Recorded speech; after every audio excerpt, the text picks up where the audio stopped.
de victoire. O Yesu yende azali capitaine Amassoua. Et c'est Dieu merveilleux. Alléluia.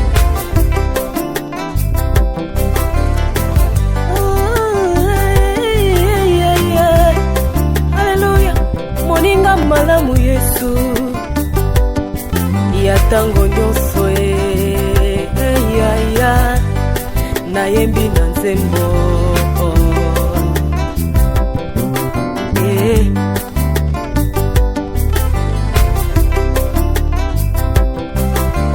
Likolo kiti na se oye kozwa esika na ngai kasi oye sengela kinga na yoka yaya na ngai omemi yango soni oye sengela kinga na yoka elombe na ngai omemi yango.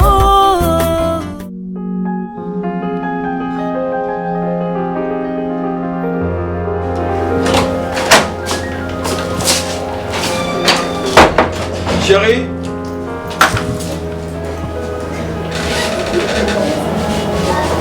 chérie,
Bon, je vous rappelle. Un retour. Que Dieu soit avec vous. Merci beaucoup. Vous êtes bénis. Votre année comme votre départ sera aussi béni. Yes, gloire à nom de Jésus. Amen. Amen. Que la paix du Seigneur soit avec vous. Que les anges de Dieu vous accompagnent et vous assurent de la sécurité.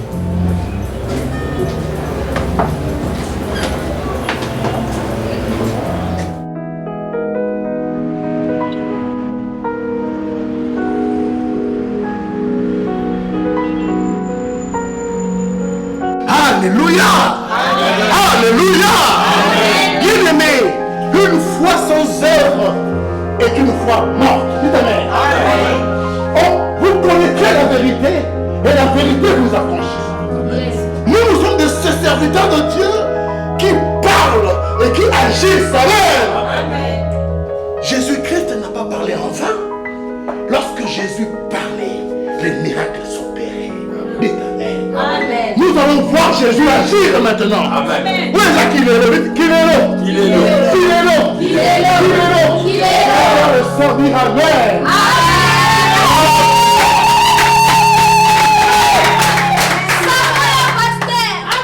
La Bible dit, voici les miracles qui accompagneront ceux qui auront cru. Yes. Au nom de Jésus, les malades vont guérir. Amen. Les lépreux vont guérir. Amen. Les aveugles vont voir. Au nom de Jésus. Au nom de Jésus. Au nom de Jésus. Tout élément. Tellement de vos éléments. Amina lele. Amina lele. Oh, Amina lele. Amina lele. Oh, Amina lele.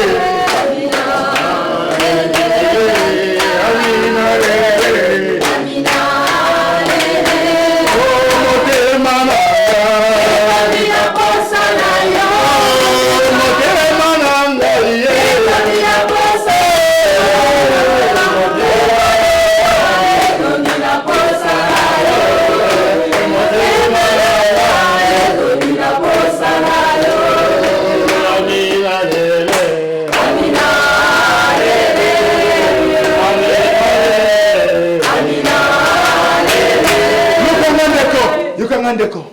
je vois un frère qui souffre des yeux. Azo monate. Na yebite nani oyo amemi ndeko oyo awa. Oyo aza aveugle. Nani amemi awa. Ce qui azali aye la ngande kongo liboso awa. Le Saint-Esprit va agir. Dieu va agir. Amen. Jésus va agir. Amen. Les anges de Dieu qui campent autour de nous pour nous assurer la sécurité agissent maintenant. Amen. Alléluia. Gloire au Seigneur. Zambako sakate. Zambako sakate. Zambako sakate. Zambako sakate. Alléluia. Alléluia. Balou c'est à lingumba. Satan Kosé. Le bas Satan Kosé. Satan Kosé. Satan Pauline de la Mabé. Oh, adresse Nayote. Oh, adresse Nayote Satan. Ndeko, comment on est? Frère Fabrice. Mais sœur, vous êtes en église déjà, non? Oui, na mona qui est libanda, na monika zo tatone pour na rokota, na simbi na singabi aye aza besoin pour bika. Alléluia. Amona kwa Seriaka. Seriaka. Oh Père! Avec le pouvoir que tu m'as donné, je bénis cette sœur. Amen. Au nom de Jésus. Tellement cool, sœur. Tellement cool. Ce frère ne quittera plus cette église. Amen. Il va vivre le miracle de Dieu. D'après-midi, il vivra le miracle de Dieu. Amen.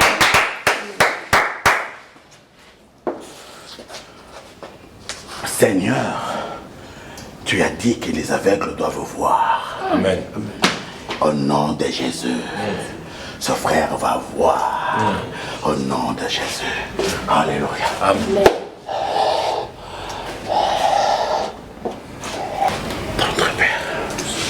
Au nom de Jésus. Au nom de Jésus. Au nom de Jésus. Au nom de Jésus. J'aimerais, Seigneur, que tu exauces la prière de ton serviteur et que ce frère voie et qu'il recouvre sa vue. Au nom de Jésus. L'assemblée dit Amen. Amen. Amen. Jésus. Jésus. Jésus. Papa, au moni. Jésus. Au moni. Jésus. Amen.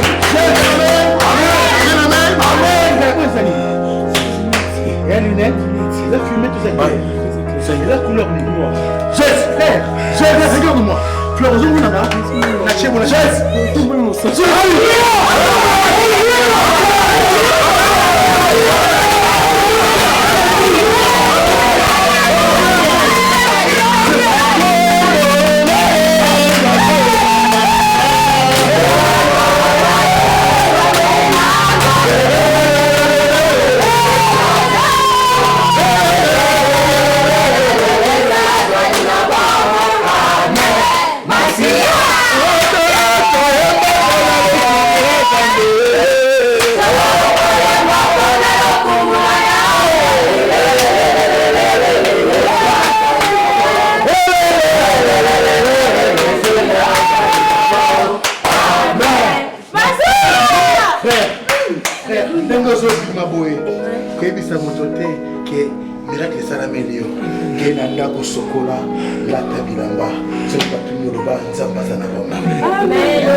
Est-ce que pour moi,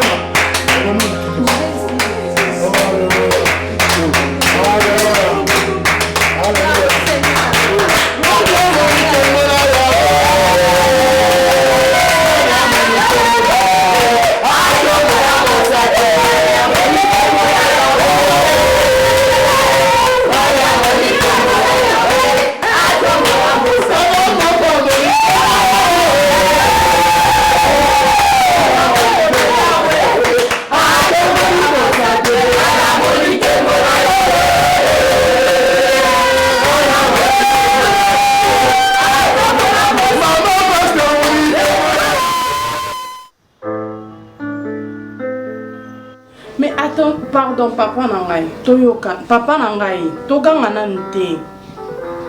Papa nangai, pardon. Toyo kanana kimia, ok? Nayebi,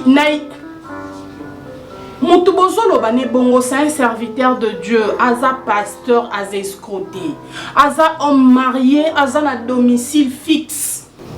Papa, ngande moi si na sa femme légitime, ok? Oui. Comment boki kobete langali? Bon yo kana no naebi eloko ezo lekate naebi ke mobali nanga azana matadi kasi yo pesa ngata détail esika azali kasi na pardon, c'est pas un escroc, j'insiste, à escroter. Mais bon ti kanga na solo la na expliquer ngata fait ce qui bien bozo linga ko expliquer ngate bozo pesa nga ba détail eloko te ba arrêta ka mutu bongo il a quand même ses droits.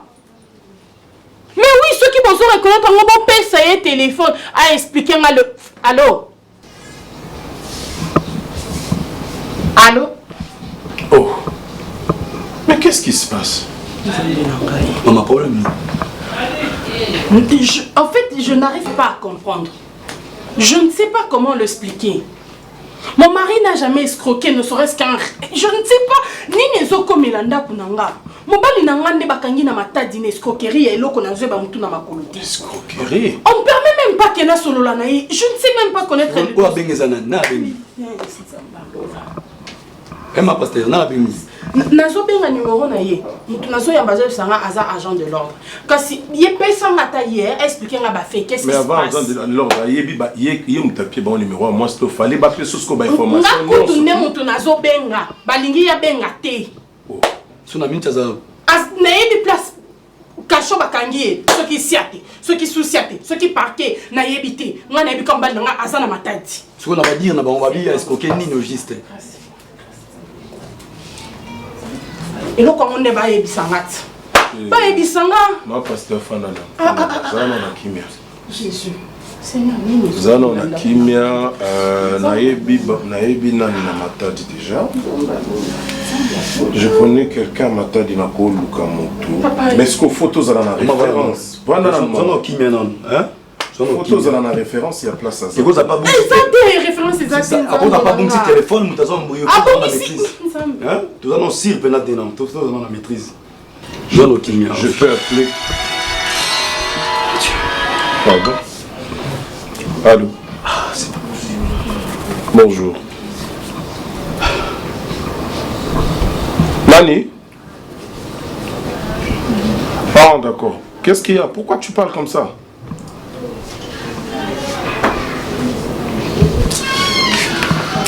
Ça s'est passé quand? Quoi? D'accord, on arrive là-bas. Qu'est-ce qui se passe encore? Ok. Non, pasteur. Il y a des choses bizarres qu'il faut koeba. L'andela nous ozona nous information, continuez à insister aux informations référence à place à ça. On va envoyer quelqu'un là-bas. Babenga. Petit ou surveiller les bandes na lobi na déplacer kaya okuta baibi biloko na église na l'église. Appelle le vieux moi. Oui, moi babenga biso tokena na église. Maman pardon, le cas référence benga opesa. Insister ko benga bango ti ba koloba place za yebisa bango na ligna yanga mo mwasi na ye. Bopesa référence, pas peso référence na rotina na mutu moko kuna en attendant tout le cas solution biso photo kena église comment ba yebiso biro kuna. Je comprends pas. On m'encourage hein. Ce n'est pas possible. Hein? Ouais.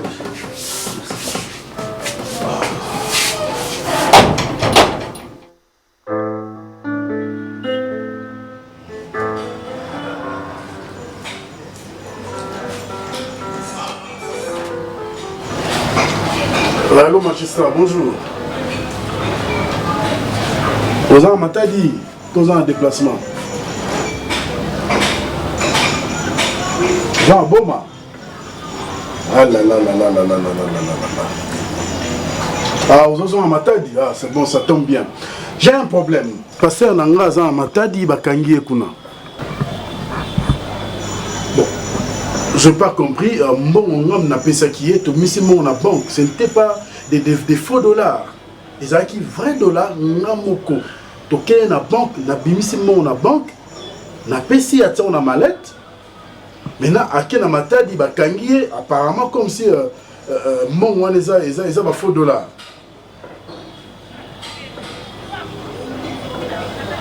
Là, je ne sais pas. Ceux qui va changer un anzela, ceux qui placent un tika gisa, soit la lagina flat, soit batouana place à Keno ça va faire, soit va changer bon en tout cas na point oyo na comprendre. Mais mon na banque ezali qui va frais dollar.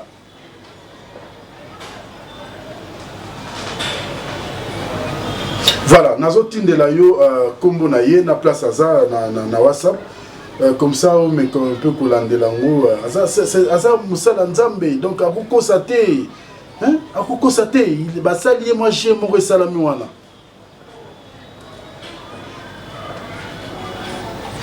Merci magistrat. En tout cas, ça a commis vraiment Salangassim. Mais ça c'est la sorcellerie. Hein? Nous, on a banque. Et comment on dirait, comment on va faux dollar? Comment ça?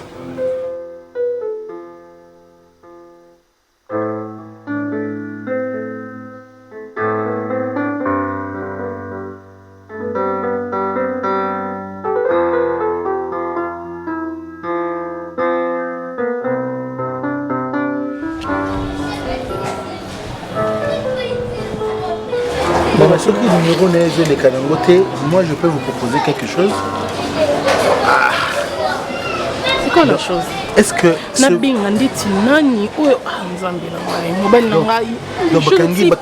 Bakangi pasteur pour n'avoir faux billets à banque, faux dollars.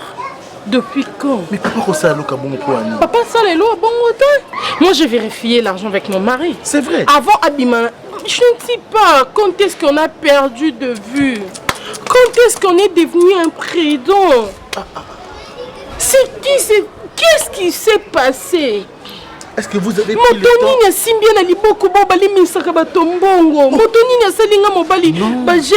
sais pas qu'est-ce qui se passe. De Dieu, on ne peut pas... La route de ma tête, tout est permis en fait. Tu te rends compte, je sais maintenant, je me dis, loko la bakangi, asa la bloco frauduleuse. Je me demande, Azana Betanini, comment est-ce qu'il est traité? On traite d'affaires illicites. Comment est-ce qu'il est traité? Un mafieux, un malfaiteur. Mon homme m'a toujours été droit. Nzambe, oh likamanini. Nzambe mobile nanga lukako butuna moya matabanga makitaka Nzambe. Kokila kili, kokila mbeto akili, kokila bili akili. Nzambe vraiment. Mon pasteur. Dans la matadi na yebanité, dans la ndekoti, tout ça na yebata nzela ngote na komata qui me peut c'était attaquer vos apaisements et vos apaisements. Tout ce que moi je peux vous rassurer, c'est que je comprends pourquoi Dieu avait fait que les Kananzela ndakouli. Dieu voudrait que j'apporte la solution au moment où Satan voudra terrasser la foi de l'homme de Dieu. Vous n'êtes pas l'agent de l'homme. Non, en fait, non, j'ai de relations. J'ai de relations. Moi, j'irai là-bas au Congo central. Je défendrai mon pasteur. Et vous verrez que le pasteur sortira de cette emprise.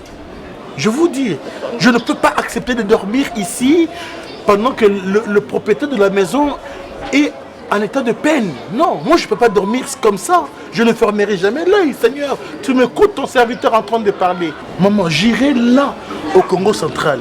Je serai accompagné des anges de Dieu qui campent autour de moi pour m'assurer la sécurité. J'irai là-bas. Le pasteur va recouvrir sa liberté. Et je le dis au nom de Jésus. Possibilité pour se permettre. Non, ne vous en faites pas. Maman, je laisse lui partir. Peut-être une solution peut se trouver à travers lui. Exactement. Oui. Ce n'est pas toi qui parles.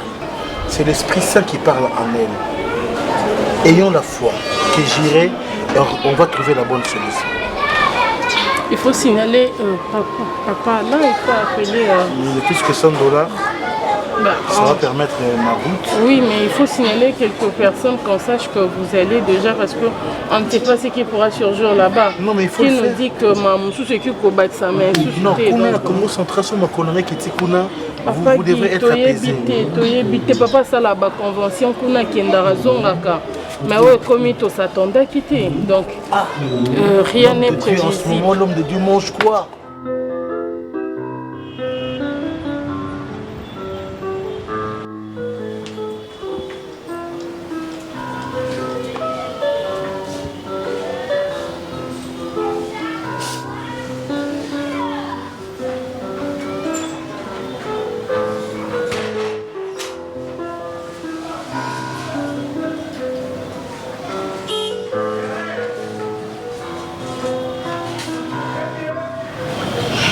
Ça ne va pas. Il faut... Chérie, moi, je vais souffrir. Je regarde mon fils avec mes yeux. Je pleure. Naleli natangisima ya misu. Chérie, nayebi ke asali azosala ba mabebele. Il faut quoi? Il faut qu'on puisse revoir encore, Seigneur. Pas, revoir quoi? Chérie, pas cette punition. Revoir quoi? Revoir son cas. Mon amour, s'il te plaît, chérie. S'il vous plaît, pardon. Le client, d'accord. Au continue, tu vas d'autres qui ont le ban. Et à continue, ça. Oh là là, moi je sors. Ok, d'accord. Merci. Qu'est-ce que transport? Oui, je lui avais déjà donné. Lobby, hein? Mon amour, Ok. est-ce que tu comprends que ma solo, ma souba, il y avait un côté, moi, on a mis à tel petit mon côté. Bayanke wana bazalaki wana ndenge baweleli biloko kolia natali mwana na ngana leli na yoki passe 9 mois mon amour oku privé ata oku bloquer ata compte na yo oku privé ata mutuka na ebita ke na école makolo université makolo to ndenge ni mais pas la prison. La prison, je t'en supplie chérie. Est-ce qu'il n'y a pas moyen que tu appelles le commandant là? Oui, allô commandant. Ah, bonne nuit. Ah, gloire à Dieu. Tu es un père. Tu es vraiment un père. Naïb c'est qui pendant moi une semaine, ok?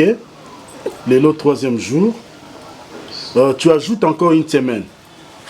Hein? Il va faire 2 semaines là-bas. Tu ajoutes une semaine. Alain! Et puis à partir de l'élo. Commandant mutu moko te a retiré biloko kolia kuna. Mutu moko te a retiré biloko kolia. Moi-même je passerai voir qu'est-ce que je vais faire. Tu ajoutes une semaine. Merci commandant. OK.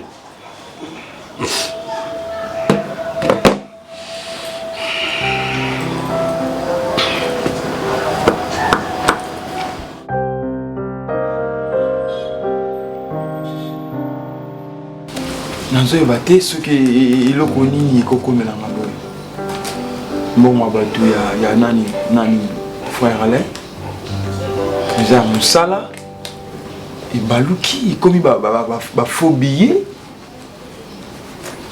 na risque kokende prison papa na risque kokende prison nazo ebate comment on avait remercié le frère Guy. Ce qui frère Guy na ma relation a été pour la Congo centrale na Congo comme na Kinshasa te. Sérieux, vraiment quoi.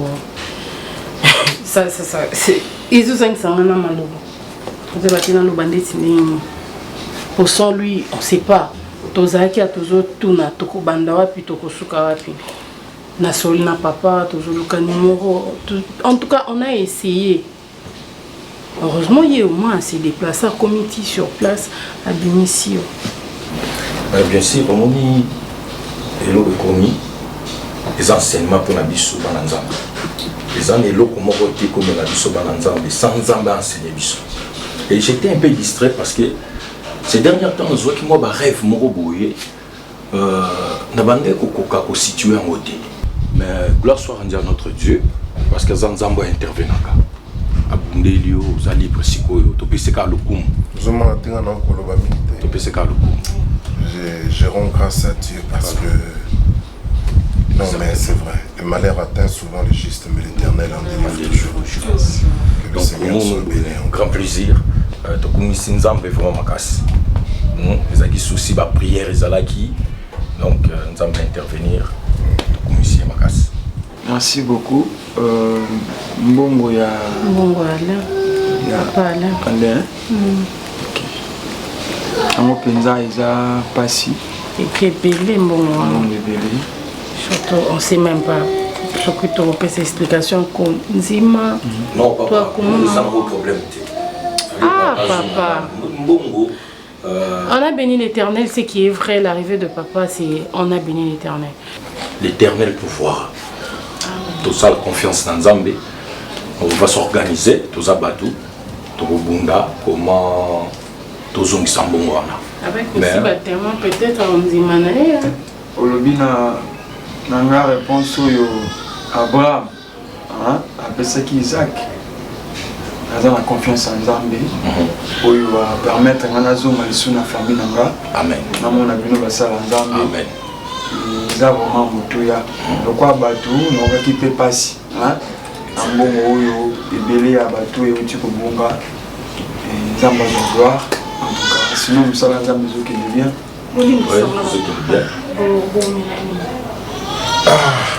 Là, on nous a appelé Jeanne parce que tu as préparé le séminaire, je ne sais pas. En tout cas, je vais la préparation séminaire.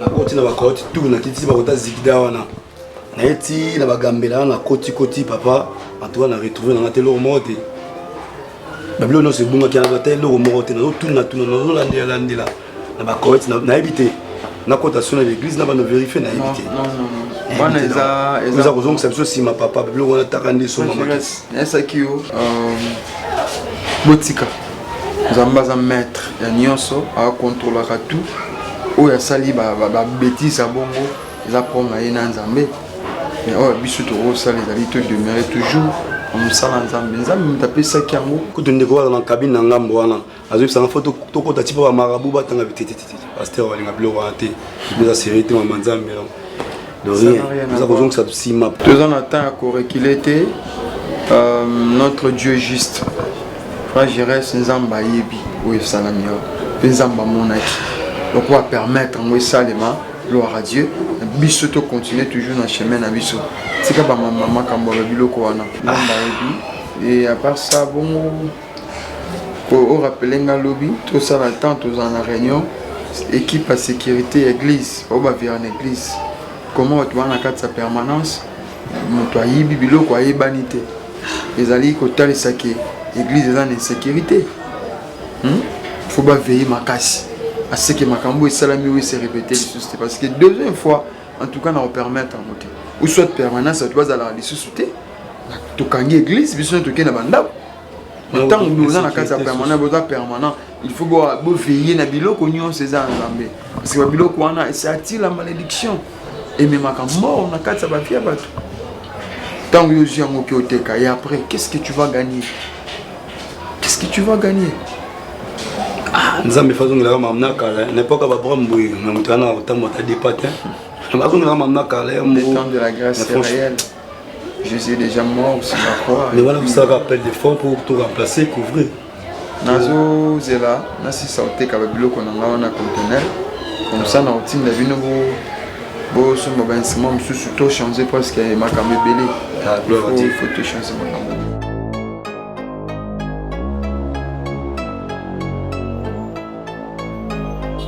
Réellement, en tant que serviteur de Dieu, il y a des histoires qui sont tournées on n'est pas frustré comme la Bible nous dit qu'en réalité, on ne connaît personne selon la chair.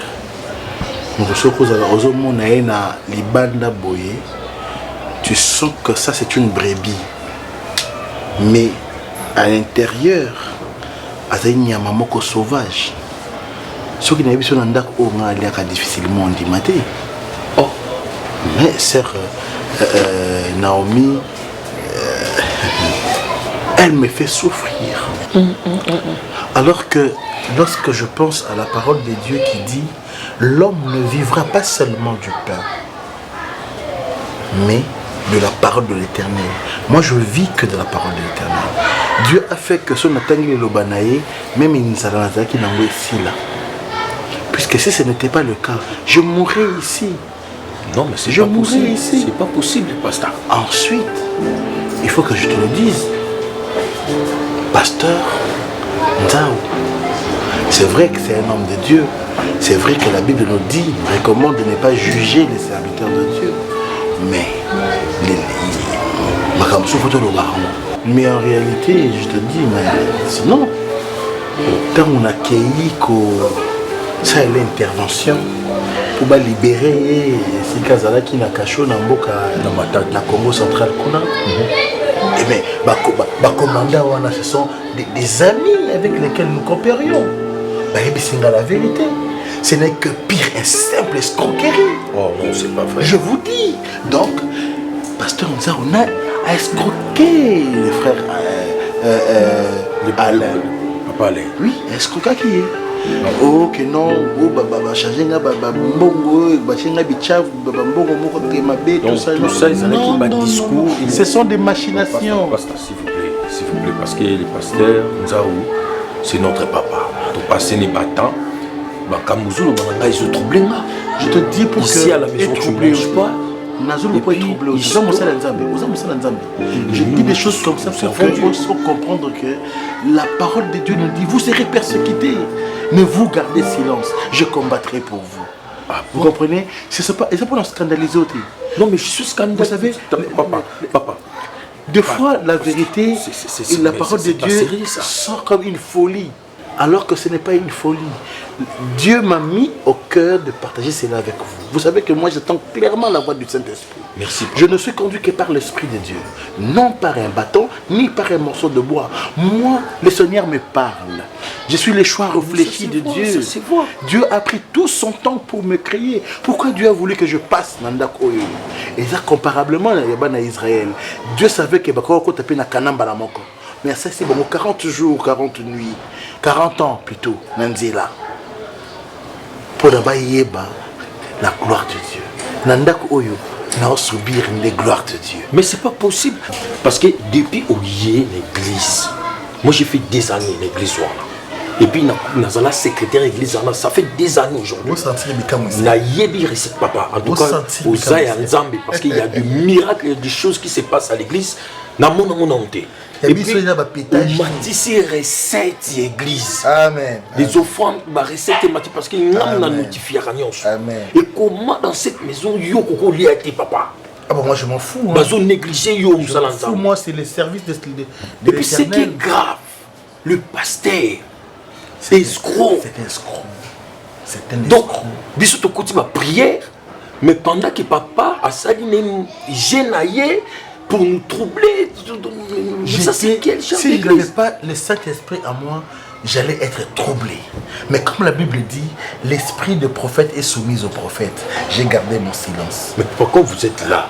On doit en profiter. N'avant de sa réunion, non, on doit suspendre les pasteurs si non, c'est ça c'est charnel. C'est charnel. Arrière de moi Satan. Dieu ne nous permet pas. Nous avons des faiblesses, mais seulement les pasteurs doivent avoir l'esprit de confession. Lorsque vous confessez vos péchés, Dieu est juste et fidèle pour vous pardonner et vous purifier de toutes vos iniquités. Nous devons aussi réparer, papa. La réparation de l'homme de Dieu suffit par notre prière. Puisque la Bible dit, la foi ne suffit pas, il faut les œuvres. Associé à la connaissance que vous avez, associé à la foi que vous avez, la connaissance. La Bible dit ça. Moi j'ai la connaissance de la parole de Dieu. Exactement. Et Dieu agit en moi. Lorsque je prononce la parole de Dieu, les miracles s'en suivent. Mais papa, quoi faire? Tout ça l'année, papa. Zara Sibanaka. D'accord, je suis là. Zara Sibanaka. Papa Ngaï, c'est vrai ça. Je suis descendu corps et âme Matadi pour m'acquérir moi-même de la situation. Oh non. Mais il y a des moments, Dieu va punir beaucoup de gens. Hein. Dieu va punir beaucoup de gens. Comment est-ce qu'un pasteur peut être aussi escroc jusqu'à ce niveau? Donc, non, c'était faux. Il a machiné une situation. Donc, ils ont un jeune et mon pasteur Nzao. Mais même à cause de ça, jeune pas là. Parce que nous avons bien qui va gagner ma faux dollar. Na kamwe. Parce que nous avons na banque. Aïe na bureau nanga. A posé un problème. Tu me mènes na banque. Na bimisi mbongo na banque. Na pesi atsango na sac na ye to kabwani na ye. Mais à comment kuna ils avaient ma faux dollar. Pasteur, on ne peut pas avoir confiance aux gens. Hein? Donc, j'ai rencontré des commandants. Comme Baba qui va jouer Basalaki déjà. Basali apparence comme si Bakangaki a son loco. Et toutes les interventions que j'ai fait là, c'était donc je ne pouvais pas le faire si je savais que Ezaki Bachenaï. Mais c'est après, puisque nous prions aussi les seigneurs. En même temps, nous sommes dans des affaires, en même temps nous prions les seigneurs. C'est après, je ne sais pas quelle autorité que j'avais. Les commandants ont dit la vérité, ils ont révélé la vérité et les ont... Donc c'est que couille à l'Ibosso, c'est que Yepem Tatine, mais papa, Bachela Kinga Pinan les drogues, il y a solo, ils ont confessé après. Donc pasteur, Nzaou... Mais comment on continue nos missions? A-t-il sous Batou? Donc soit qu'il est criminel, soit qu'il est criminel, ou soit Dieu a envoyé les anges pour m'assurer la sécurité.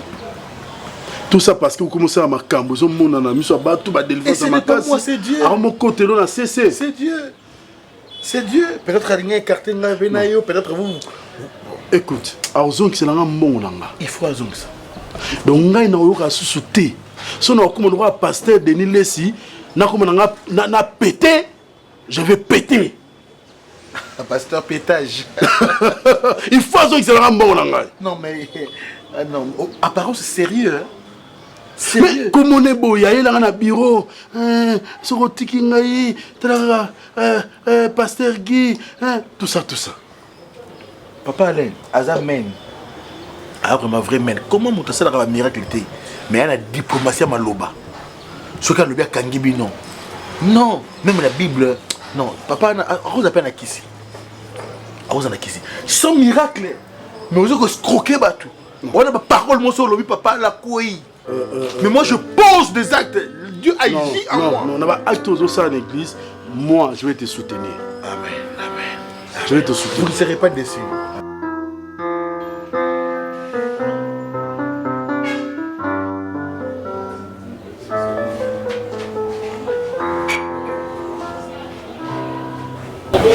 Il a répondu, celui qui m'a guéri m'a dit, prends ton lit et marche. C'est ça la réponse. Donc, en fait, c'est quoi l'histoire? Mais toi, avant 38 ans, la souffrance. Un jour, Jésus a joué les cannes à piscine, à Monier et à Bikisier.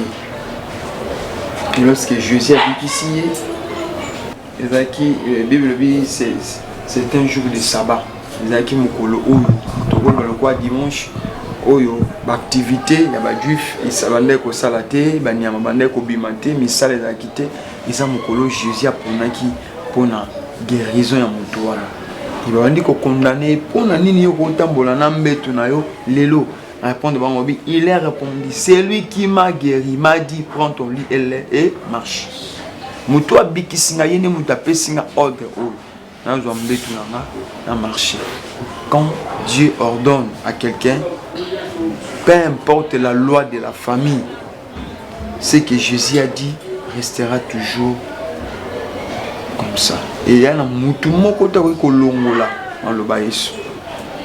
On a eu ça kayo. Nicolo ya Jésus, il y a un moutou ko modi riote.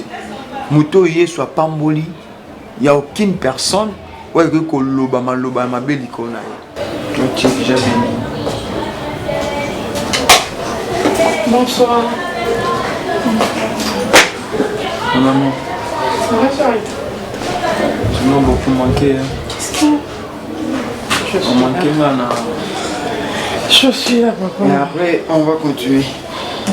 Toi aussi, si tu es là, m'inquiète. Ça va quand même ma réponse. Moi j'ai réponse à la question. C'est bon? Moi, tout le temps, on a un écouteur na kingo, le quoi, on me met ce que médecin va saler là. Je pense que na week-end je me dois édifier Nicodime. Dimanche passé, j'allais le faire, mais la Kima qui s'est pas. C'est le dimanche. D'accord, Yann. Quand tu es regardé dans mon chaussette. Dans mon chaussette. J'ai regardé, j'ai dit rien. Bueno, ça va sinon? Non, ça ne va pas. Le frère Alain, il a été solonné à propos de bon monaï.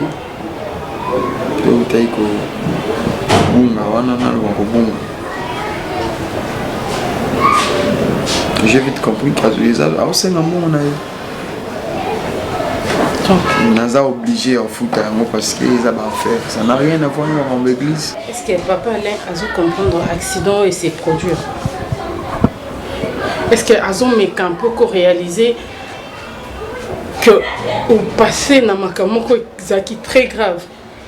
Oh, peut-être ceux qui le frère Guité, bien qu'on a malgré tout, il s'est quand même porté volonté pour la Rokinda Kolanda na musiko Yozalaki. Donc, à telle vie humaine, à tel traumatisme, nous sommes vivre pendant tous ces temps, nous sommes tout en haut pinza. Et après, nous avons choisi, ça n'a rien à voir avec l'église. Bon, on a fait un bon moquette, ça quand même bon révélé. On a beau toucher, point tout ça, donc tout s'organiser, tout le cas moyen, tout le bon, on attend là-bas. 3 tranches ou 4 tranches. Bon, ben, totalement de mon côté, comment Dieu va m'aider. Tout est kata Jeep na yowana comme ça. Ceux qui te sissent vraiment sous tout le monde te somme.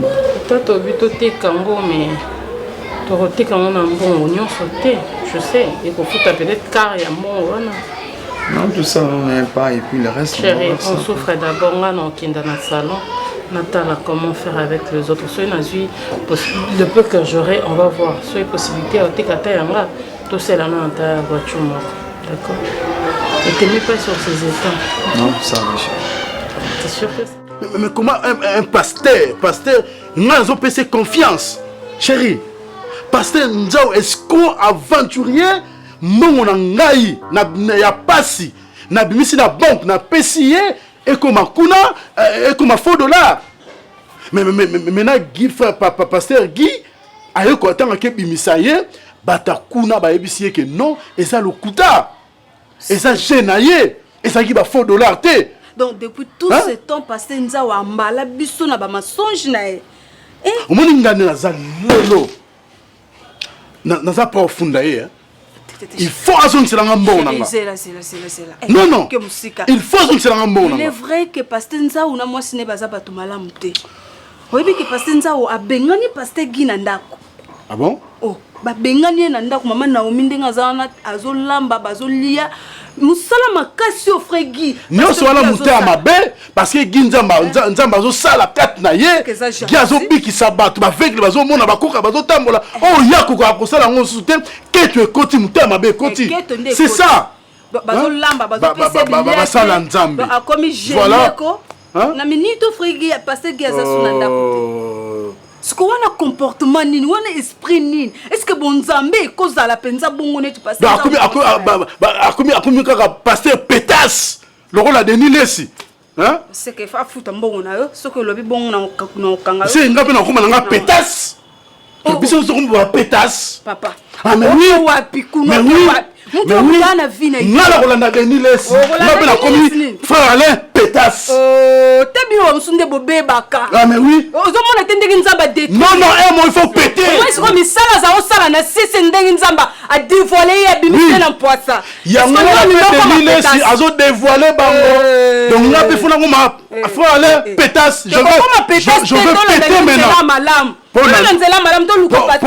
Omoni pona Nzao, d'ailleurs le long combat pasteur. Pona Nzao, moi je veux péter. Ah, vous êtes là mon nanga. Le rôle a yaki na vie pour escroquer nga.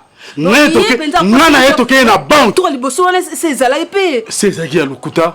Sezaki ba jeune bango. Ba sala jeune pasteur Guy. Non non, c'est yé nous sala pasteur Guy G. Nana yebi. Nana yebi. Yenda sala pasteur Guy G. Pour Guy Nzao. Frère Alain, j'ai pas compris. Bakanyengai, mbongo na saki ba $4. Mbongo yo moko bimisi na banque. Tu vois nzamba na bolingo tango na bureau ngamo na meni. Na banque. Si on a tenu chauffeur. Ongolo ba ke chauffeur asala. So na sala ki chèque na pesi. So ngamo na bimisa mbongo et ye na ndaku na pesi yango. Tongo tout ça ba c'est belé. Mais toi-même, na banque na kena bimisi mbongo. Azwa malamo tanda zo tsona sac azako classe ngo azako seka. Mine community awa si mine souke zo monana. Moi je vais péter. Je vais péter. D'ailleurs va faire na biso équité zo ça. Je veux péter moi. Azon sambo.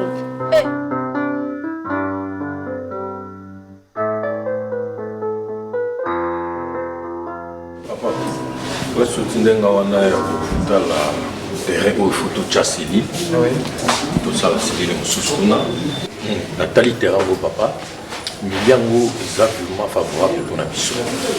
Parce que ni Nathalie Liango vous allez bien exploiter.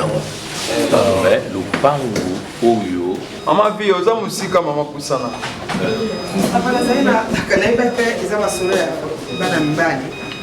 Donc on a fandi. Na musala nzambe masolo bani mbali na lawate. Oza musala nzambe maman. Mambo to solo itali pe. OK. D'accord, oui frère. Ndela bandolo ba papa.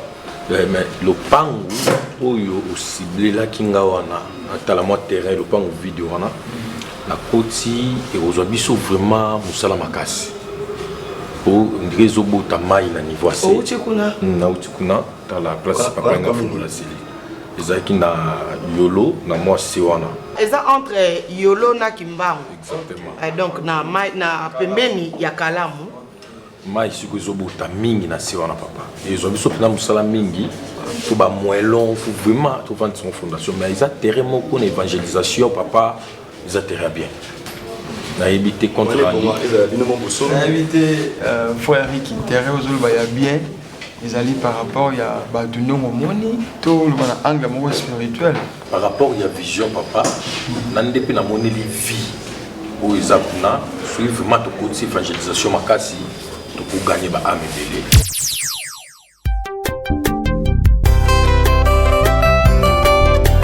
Boya tokota na barque de victoire.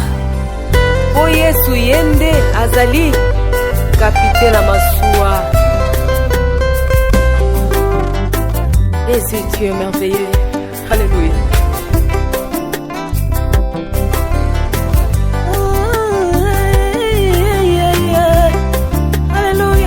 Moninga malamu Yesu ya tango nyonso ya na yembi na nzembo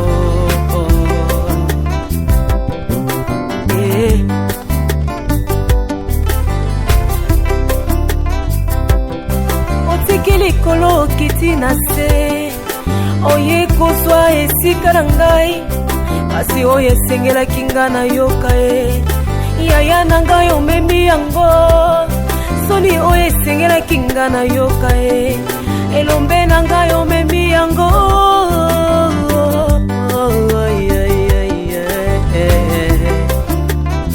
yango nabengaka yo molingo na ngai ya tango nyonso moninga na ngai ya tango nyonso seyo elombe na ngai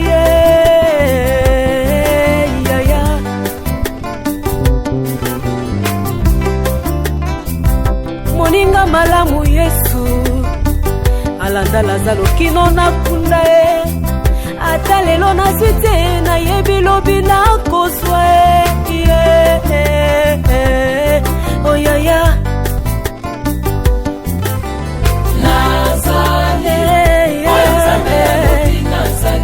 nazali mpona bato ya mokili te nazobika mpo na yo Yesu